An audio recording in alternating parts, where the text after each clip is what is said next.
Shalom saudara, kita berjumpa kembali dalam renungan harian GPK Semangat Pinang. Kembali bersama saya Guru Injil Filemon. Kita memasuki episode yang ke-54 dari Injil Matius. Renungan harian ini saya beri judul Berserah kepada Tuhan tidak sama dengan tidak percaya kepada Tuhan. Mari kita berdoa untuk memulai renungan kita. Bapa yang baik, kami kembali bersyukur karena kami diberikan kemampuan untuk mendengarkan firman Tuhan lewat renungan harian GPK Semangat Pinang.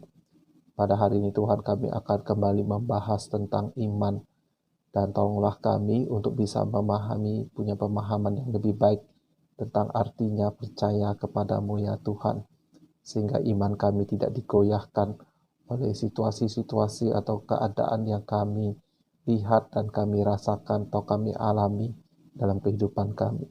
Pakailah hamba-Mu untuk boleh menjelaskan firman-Mu, agar firman-Mu boleh membentuk iman kami, membentuk kepribadian kami.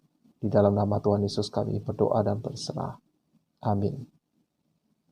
Saudara, kita akan merenungkan dari Injil Matius pasal 8 ayat 1 hingga 4 sebagai kelanjutan dari episode yang lalu. Matius 8 ayat 1 hingga 4, setelah Yesus turun dari bukit, orang banyak berbondong-bondong mengikuti dia. Maka datanglah seorang yang sakit kusta kepadanya, lalu sujud menyembah dia dan berkata, Tuhan, jika Tuhan mau, Tuhan dapat mentahirkan aku. Lalu Yesus mengulurkan tangannya, menjamah orang itu dan berkata, Aku mau, jadilah engkau tahir. Seketika itu juga tahirlah orang itu daripada kustanya. Lalu Yesus berkata kepadanya, Ingatlah, jangan engkau memberitahukan hal ini kepada siapapun, tetapi pergilah, perlihatkanlah dirimu kepada imam, dan persembahkanlah persembahan yang diberitakan Musa sebagai bukti bagi mereka. Saudara, di ayat ini saya akan menunjukkan bahwa ada dua paralel. Yang pertama adalah ini paralel dengan catatan Markus pasal 1 ayat 40 hingga 45. Dari ayat 40 hingga ayat 44 dari Injil Markus itu sangat mirip dengan catatan Matius, tetapi di ayat 45 Markus memberikan catatan ini. Tetapi orang itu pergi memberitakan peristiwa itu dan menyebarkannya kemana-mana, sehingga Yesus tidak dapat lagi terang-terangan masuk ke dalam kota. Ia tinggal di luar di tempat-tempat yang sepi. Namun orang terus juga datang kepadanya dari segala penjuru. Jadi ada catatan tambahan dari Markus mengenai apa yang orang kusta itu lakukan dan apa dampaknya atau efeknya kepada Tuhan Yesus. Lalu paralel kedua adalah dari Lukas pasal 5 ayat 12 hingga 16. Catatan Lukas ayat 12 hingga 14 juga sangat mirip dengan Matius dan Markus. Tetapi di ayat 15 dan 16-nya, demikian catatan Lukas, tetapi kabar tentang Yesus makin jauh tersiar dan datanglah orang banyak berbondong-bondong kepadanya untuk mendengar dia dan untuk disembuhkan dari penyakit mereka. Akan tetapi ia mengundurkan diri ke tempat-tempat yang sunyi dan berdoa.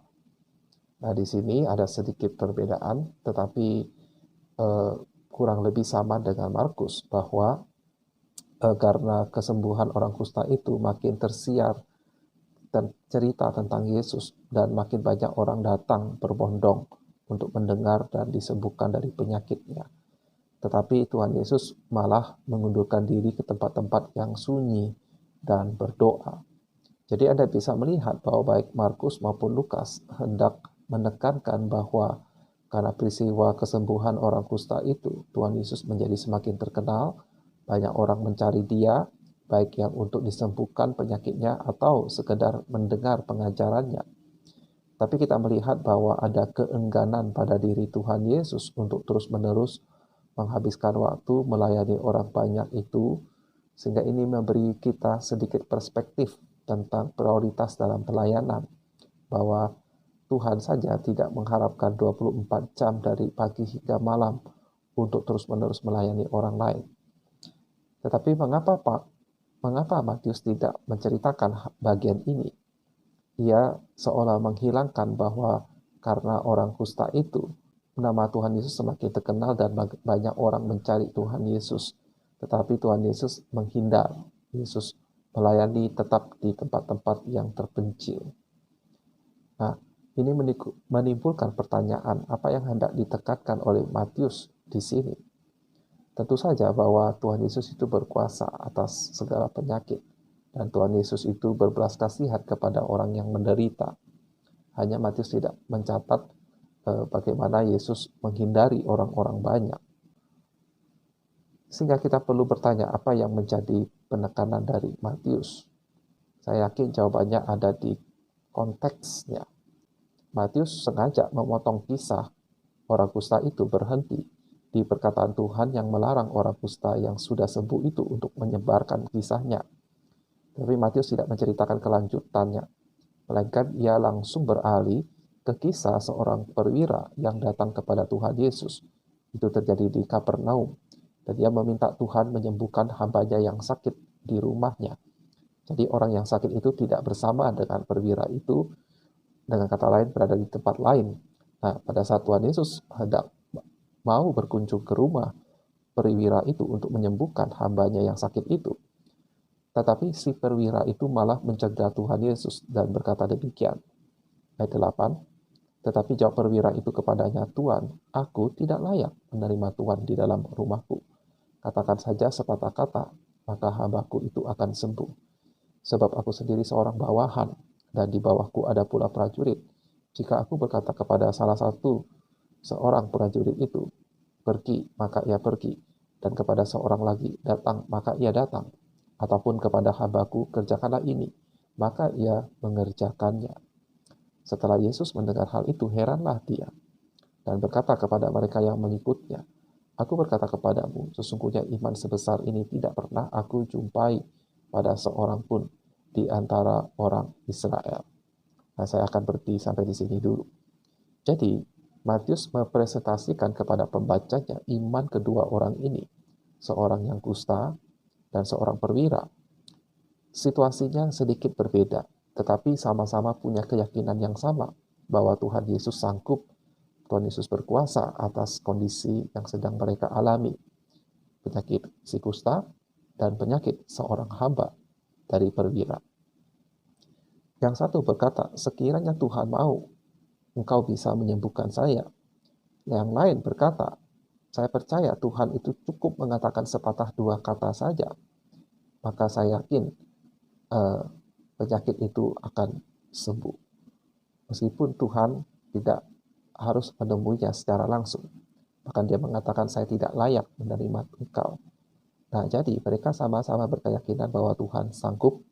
Tinggal persoalannya adalah apakah Tuhan Yesus mau menyembuhkan, mau menolong mereka atau tidak. Nah, saudara, ini menunjukkan satu teladan yang baik bagi kita, bahwa sebagai orang beriman, kita harus benar-benar percaya Allah kita itu sanggup untuk mengatasi, untuk menyelesaikan permasalahan yang sedang kita hadapi. Cuma permasalahannya tinggal adalah apakah Tuhan mau dan bagaimana caranya. Kalau si orang kusta itu, dia berkata, kalau Tuhan mau, engkau bisa mentahirkan saya. Si orang perwira itu berkata, Tuhan, aku tidak layak menerima engkau. Aku sendiri adalah seorang bawahan. Bawahanku akan mendengar perintahku.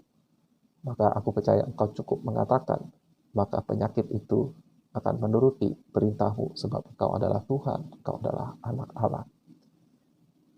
Dalam hidup kita sering tercampur di dalam persoalan yang sedang kita hadapi. Perasaan kita tercampur antara ketidakpercayaan dengan keberserahan. Di satu sisi kita seolah-olah berkata, Tuhan, biarlah kehendak-Mu yang jadi, bukan kehendak-Ku. Tetapi apakah kita sebetulnya memiliki ketidakpercayaan di dalam diri kita? Saudara, saya masih ingat di beberapa episode yang lalu, seorang yang bernama C.S. Lewis juga pernah mengalami pergumulan seperti ini. Apakah dalam perkataan saya mengatakan kehendak-Mu lah yang jadi ya Tuhan, sebenarnya di dalam hati saya ada ketidakpercayaan bahwa Tuhan sanggup.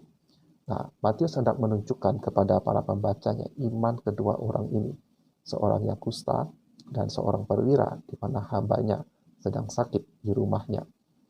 Kedua-duanya datang mencari pertolongan kepada Tuhan Yesus. Kedua-duanya memiliki keyakinan yang kokoh bahwa Tuhan Yesus sanggup menyembuhkan, Tuhan Yesus sanggup mengatasi masalah yang sedang mereka hadapi. Tetapi mereka bersama-sama punya satu kesamaan, yaitu berserah kepada Tuhan.